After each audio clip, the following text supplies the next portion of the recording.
Praise the Lord. Good morning. आज सुबह के मंदिर में मैं आपका स्वागत करता हूँ। मेरे जीजो, आज एक हम श्रृंखला स्टार्ट कर रहे हैं 10 आज्ञाओं को लेकर। परमेश्वर ने 10 आज्ञाएं दी इजराइलियों को जब वो मिस्र से उस प्रतिज्ञा के देश की तरफ रवाना हुए थे। परमेश्वर ने बीच में उनको आज्ञाएं दी।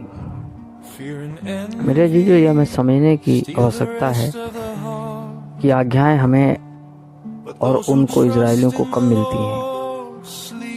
मेरे जीजो, जब ये जर्नी में थे, उस यात्रा में थे, उस समय परमेश्वर ने उन आज्ञाओं को मूसा को दिया कि जाके इजराइलियों को बता।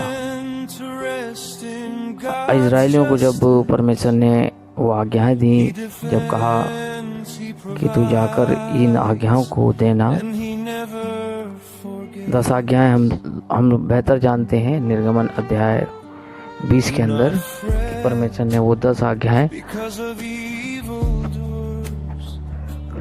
परमेश्वर ने दी इजराइलियों के लिए। परमेश्वर ने दी और वचन में लिखा है कि जब उनके पास कोई होप नहीं बचा, होप मतलब मूसा जो है उस पर्वत पर आज्ञाएं लेने के लिए वो पर्वत पे चला गया। और जो लोग नीचे थे वो सोचने लगे कि मूसा को क्या हुआ, और वो कंफ्यूज हो गए कि हमें कौन लेकर आया है यहाँ पर। उन्होंने वचन में लिखा है एक सोने का बछड़ा बनाया और उसके सामने नाचने कूदने लगे और कहने लगे कि यही हमें लेकर आया है। और परमेश्वर वहाँ उन आज्ञाओं को मूसा को दे रहा था।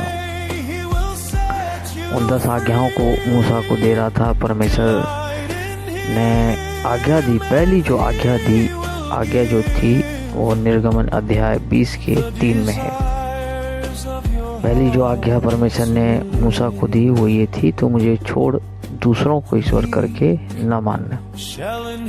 जब परमेश्वर ने पहली आज्ञा दी, परमेश्वर ने, मैंने कहा जिस प्रकार परमेश्वर ने पहली आज्ञा मूसा को दी इजराइलियों के लिए, इजराइलियों ने वो पहली आज्ञा उसी समय तोड़ दी, क्योंकि उस समय उन्होंने ईश्वर का परित्याग कर दिया जो परमेश्वर उन्हें इस्राएल से मिस्र से लेकर आया था, मिस्र से निकाल के लेकर आया था, उसका उन्होंने परित्याग कर दिया। ये पहली आज्ञा जो परमेश्वर ने मूसा को उस पर्वत पर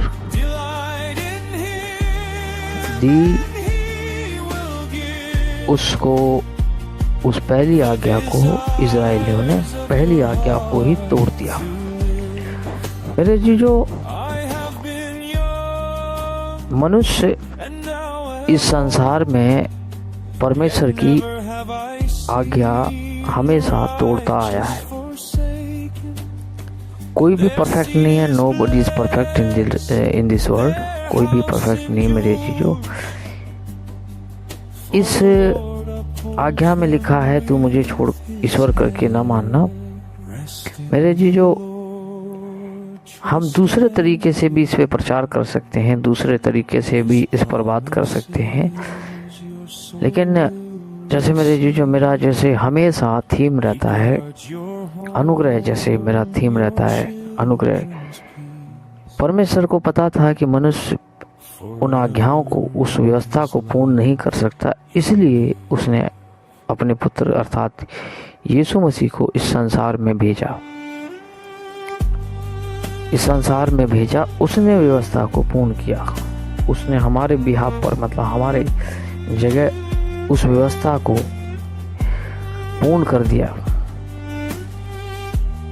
परमेश्वर जानता था कि मनुष्य जो है वो व्यवस्था का पालन पूर्ण रूप से नहीं कर सकता। इस संसार में बहुत सारे मनुष्य हैं जो व्यवस्था के ऊपर बात करते हैं, व्यवस्था में उनको रखना चाहते हैं, लेकिन हमें और आपको ये समझने की ज़रूरत है कि हमारा जो उद्धार है वो अनुग्रह से हुआ है, ना कि हमारे कर्मों से।